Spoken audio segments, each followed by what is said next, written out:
일반적으로 우리가 살아가고 있는 현대사회, 이 현대사회를 일컬어서 개인주의 사회라 그렇게 말을 합니다. 우리는 개인주의 사회라고 이야기를 하면 상당히 좀 부정적인 느낌을 가지고 그것을 생각합니다마는, 이 개인주의적인 사회라고 하는 것은 개인의 인격과 자유를 존중하는 사회라는 그런 뜻입니다. 이런 점에서 개인주의는 여러 가지 장점이 있는 사회 구조이기도 합니다. 그런데 때로는 이러한 개인주의가 오해를 받을 때도 있습니다. 그것은 개인주의를 넘어서서 이기주의적인 경향을 띨 때입니다. 원래 개인주의 사회에서는 자기의 인격과 자유가 존중받아야 하는 것과 마찬가지로 다른 사람의 인격과 자유도 존중해야 합니다. 그런데 이기주의적인 경향을 띠게 되면 자기의 생각과 인격과 자유만 존중받아야 되고 다른 사람의 생각과 인격과 자유에 대해서는 무관심하거나 무시하게 되는 것이죠. 이게 큰 차이점입니다. 개인주의라 하면 서로 간에 상호 간에 존중하는 것이, 한 개인의 인격체로서 존중하는 것이 그 핵심이라면, 이기적인 사회에서는 다른 사람의 인격은 상관이 없습니다. 내 생각과 내 인격과 내 가치관만 존중받을 수 있으면 그것을 위해서는 무엇든지 하려고 하는 사회, 그것을 일컬어서 이기주의적인 사회라 그렇게 표현을 하는 것이죠. 이게 문제입니다. 이렇게 이기적인 경향이 생기면 그러한 태도는 극단적인 자기 사랑의 태도를 불러옵니다. 그러다 보면 그 개인의 인격이 자기도 모르게 무너지게 되고, 그것은 물론이고 그 개인이 속한 공동체가 분열되고 깨지는 상황까지 일어나게 되는 것입니다. 이러한 현상은 세상의 일반적인 조직이나 공동체는 물론입니다. 회사도 그렇고 사회적인 어떤 조직체들도 어떤 누군가가 이기주의적인 경향을 띠기 시작하면 그 조직과 그 사회가 온전히 유지되기가 쉽지 않은 것이죠. 그리고 영적 공동체인 교회 안에서도 그런 점은 마찬가지라고 할 수 있겠습니다. 오늘 히브리서를 받아보고 있는 초대교회 히브리 그리스도인의 공동체 내외에 그런 이기적인 경향, 이기주의적인 경향, 그 유사한 경향이 있었습니다. 어떤 현상들인고 하니, 거짓 교사들이 거짓 교훈을 퍼뜨렸지 않습니까? 그 교훈의 영향을 받은 사람이 그 거짓 교훈에만 집착하는 겁니다. 그래서 그 거짓 교훈이 진리인 줄 알고 붙들면서 하나님 나라의 전체적인 그림, 또 그리스도인의 공동체로서의 교회가 가져야 될 모습에 대해서는 전혀 생각하지 못하고 그 거짓 교훈만이 다인 줄 알고 거기에 빠져서 허우적거리는 사람들이 있었던 것이 바로 그것입니다. 영적인 차원에서의 이기적인 그런 태도라고 할 수 있겠습니다. 이러한 분위기 속에서 히브리서 기자는 거짓 교훈에 빠져서 자기밖에 모르는 그런 이기적인 상태를 극복하고 어떻게 온전한 영성을 가지고 교회 공동체와 바깥 세상을 향하여 선한 영향을 끼칠 수 있을 것인가에 대해서 말하고 있는 것입니다. 여러분들이 많은 그리스도인들 중에 이단에 빠진 사람들이 있습니다. 그 이단 또는 이단 사설, 이단적인 사상에 빠진 사람들은 사실 그런 이기적인 경향이 대단히 강합니다. 무슨 소리를 해도 듣지 않습니다. 그래서 그것 때문에 공동체가 힘들어지는 경우를 생각하시면 영적인 공동체 안에 들어와 있는 그 이기적인 현상의 모습과 그것 때문에 벌어지는 부작용들에 대해서 우리는 능히 미루어 짐작할 수 있게 될 것입니다. 그런 교회의 상황, 초대교회 히브리 그리스도인들의 상황을 두고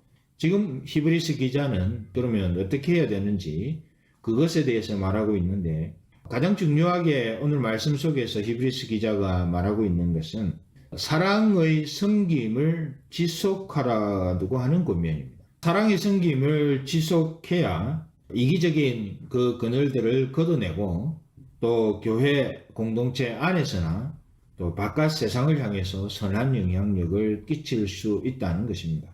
9절부터 12절까지를 보면 그것이 잘 표현되어 있습니다. 제가 봉독해 드리겠습니다. 사랑하는 자들아, 우리가 이같이 말하나 너희에게는 이보다 나은 것과 구원에 가까운 것을 확신하노라. 하나님이 불의치 아니하사 너희 행위와 그의 이름을 위하여 나타낸 사랑으로 이미 성도를 섬긴 것과 이제도 섬기는 것을 잊어버리지 아니하느니라. 우리가 간절히 원하는 것은 너희 각 사람이 동일한 부지런을 나타내어 끝까지 소망의 풍성함에 이르러 게으르지 아니하고 믿음과 오래 참음으로 말미암아 약속들을 기업으로 받는 자들을 본받는 자 되게 하려는 것이니. 여기서 히브리서 기자는 성령의 감동으로 길게 말하고 있지만 그 핵심이 무엇인가 하면 사랑의 섬김을 지속하라는 것입니다. 그리고 그렇게 지속하라고 권면하는 이 사랑의 섬김은 오늘 우리가 그저 생각하고 있는 그 사랑을 행하는 것과는 조금 차원이 다릅니다. 사랑의 섬김을 해야 되는데 그 사랑의 섬김 속에 어떤 경향들, 무엇이 포함되어 있어야 하는지를 오늘 히브리서 기자가 말하고 있는 것이죠.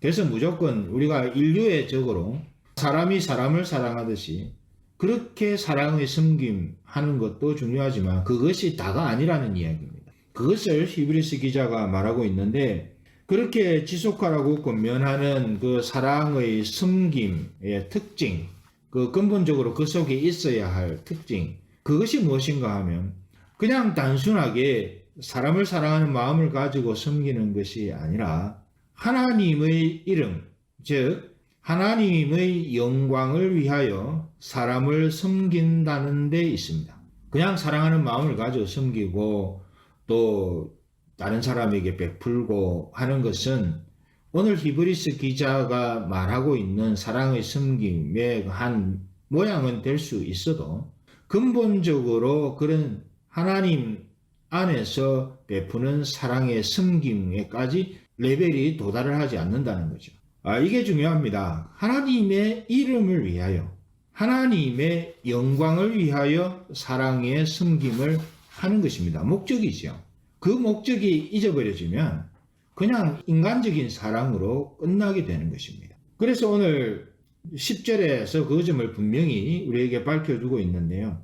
하나님이 불의치 아니하사 너희 행위와 그의 이름을 위하여 나타낸 사랑으로 성도를 섬겼다.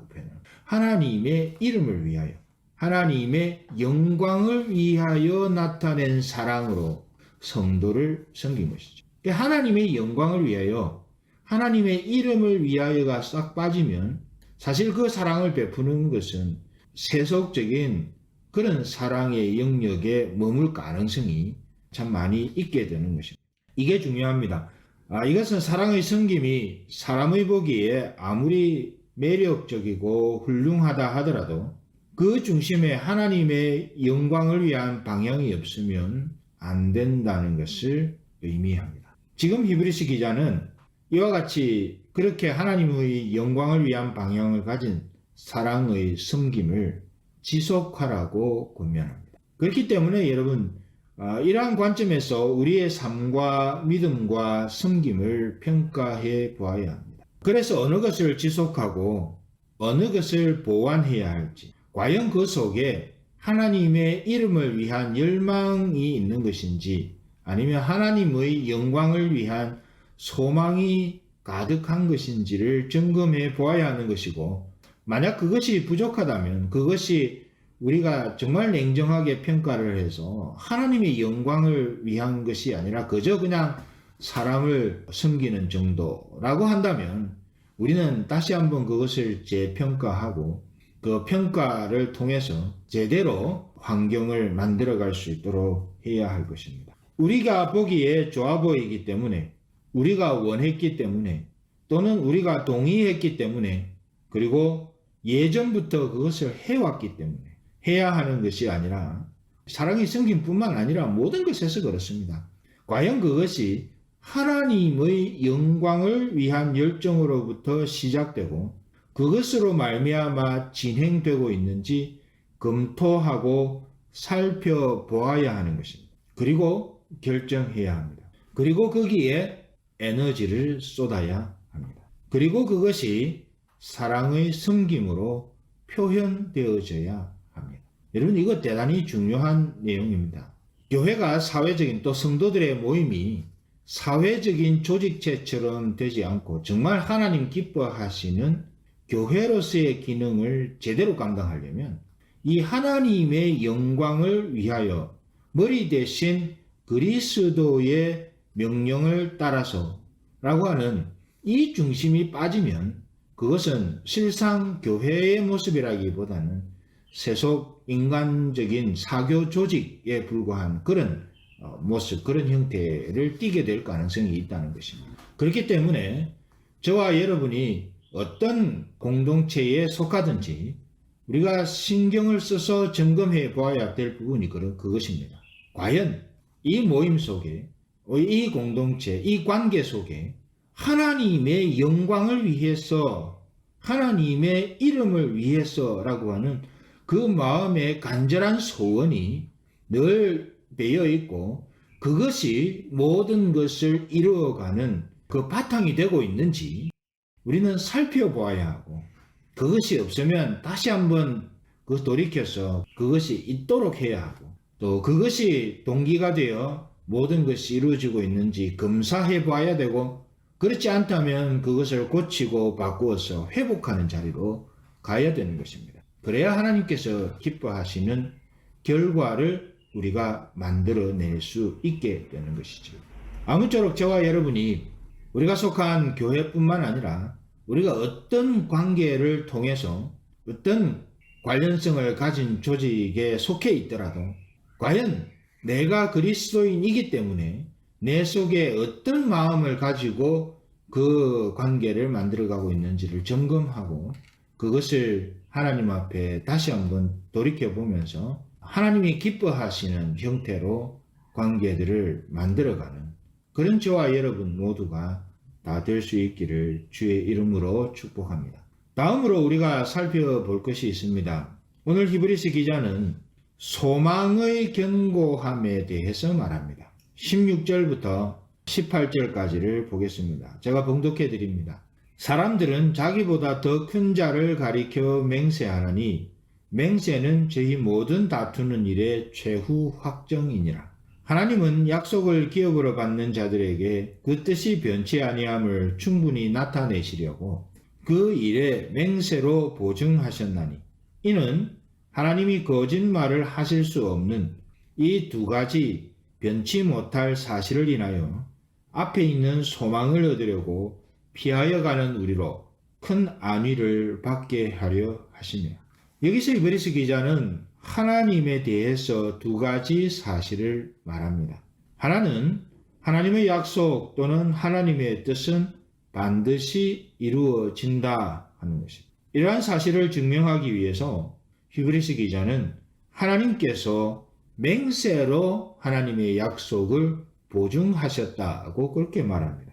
그것이 최후의 확정이 된다고 말합니다. 또 다른 하나가 무엇인가 하면 하나님께서 거짓말을 하실 수 없다는 것입니다. 히브리서 기자가 지금 하나님에 대해서 이 두 가지를 말하는 것은 앞에 놓인 소망을 붙들고 가는 성도들에게 어떤 상황 가운데에서도 흔들리지 않도록 위로하기 위함이었습니다. 믿음의 아름다운 것을 품고 있음에도 거짓 교사들의 거짓 교훈에 쌓여서 그것 때문에 정상적인 믿음의 소망이 흔들리고 있는 이 사람들, 히브리 그리스도인들을 위로하고 그들을 견고하게 붙들기 위해서 지금 하나님의 약속은 반드시 이루어지고 하나님께서 맹세로 약속하신 것들이기 때문에 이루어지고, 또한 하나님은 그것과 더불어서 거짓을 말하지 않는 분이시다 하는 점을 말씀함으로 그것을 우리에게 밝히고 있는 것이죠. 약속하신 하나님이 보증이 되신다는 사실을 말하기 위함인 것입니다.